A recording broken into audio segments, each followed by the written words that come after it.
Good day, I'm Engineer Ejike Ejua.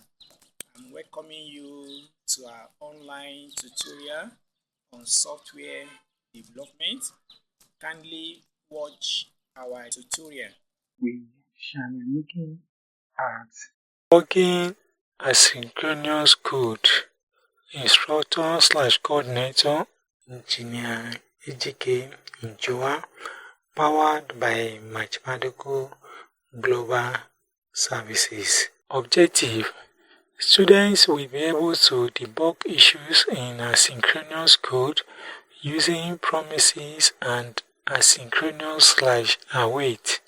Introduction: asynchronous code can be tricky because errors may occur after some delay. For instance, a failed API request may not show up immediately, but later, when the response is handled, debugging tools and proper error handling help catch these issues. Coding examples: as you can see on the screen, this is our HTML code.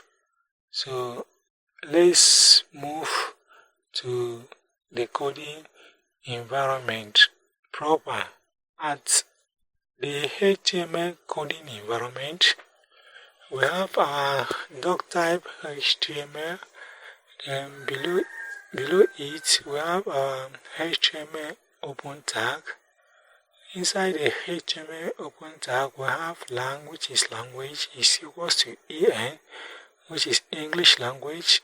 Then we also have our head open tag. Below it, we have meta, message, handling, character, and language symbols. Then we have our title code. In between the title open and close bar, we have debugging asynchronous code.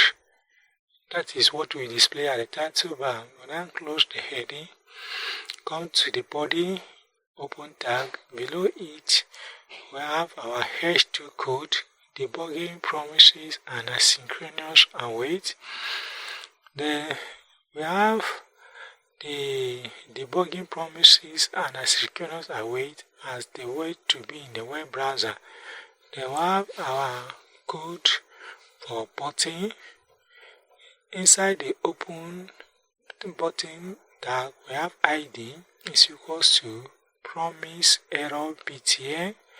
In between the open and close button, we have first error with promise. Then we also have another button with ID asynchronous error btn. Then in between the open and close button, we have test error with async/await. Then we have our next code paragraph with an ID output. Then in between the paragraph open and close tag, we have click a button to test error handling. That is what will be displayed on the paragraph on our web page. Then we have our code for link. We have the JavaScript linking code with the file name script.js. Then we now move to our JavaScript coding environment. As you can see on the screen, I take notes of this code line by line. So let's move to the coding environment proper. So at the JavaScript coding environment, we have our code for displaying the information at the HTML environment. The first one is getting the ID output. Then the second code is getting the information with the ID, promise, error btn. Then the third code is also fetching the information on the ID Async error btn. So these three codes are to fetch the information at the HTML environment with their respective IDs. Then we will now move on to our next line of code, which is fake. We have the comment fake API to stimulate successful failure with delay. Then we have our code to fetch API. Please take note of each line of code. Get your pen and paper. Take note of each line of code that we're having here. Both the words, that is the alphabet, the symbols, the commas, the curly bracket, the semicolon, the equals to sign, the greater sign. All these are very, very important. Then we have the promise version of the code. We have function fetch with promise error. So in this code, we are trying to fetch the API with await, that is asynchronous feature, and with promise.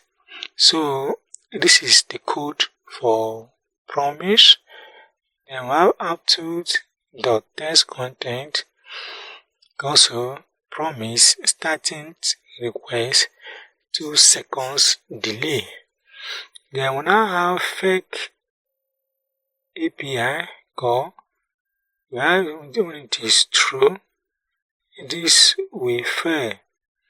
We have the .dent result, output.text content promise success plus result. Then that means if we fetch the IP successfully.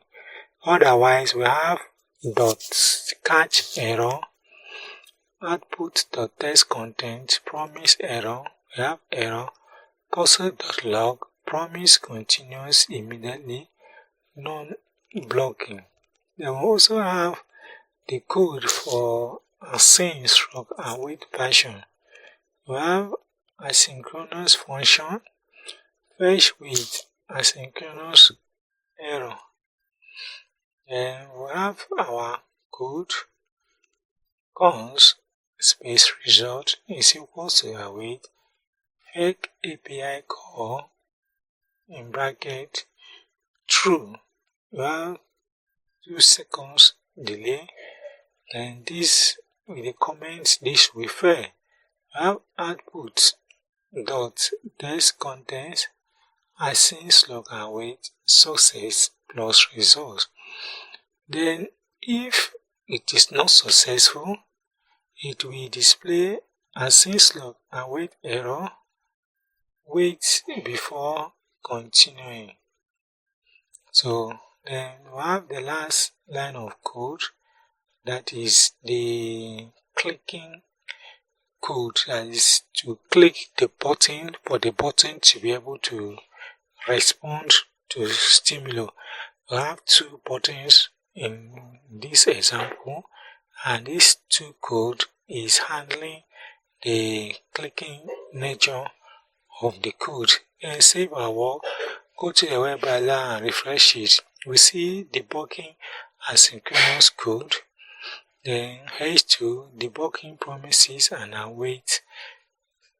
Then we have the 2 buttons. The first one, test error with promise. When you click it, promise starting request, promise error, server failed to respond. When you click the second one, asynchronous await, error server failed to respond. So the two of them are doing the same thing, just that one is taking a longer time to accomplish. Here, the fetch call fails due to an invalid URL. The error is caught in the catch block, preventing the application from crashing. Summary: error handling using catch block in promises and try/catch in asynchronous/await is key to debugging asynchronous code.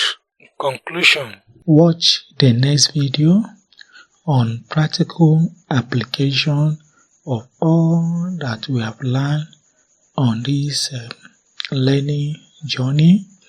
We are going to build a website from beginning to the end, applying every video that we have watched so far. Sit back and watch our next video on practical application of all that we have learned so far.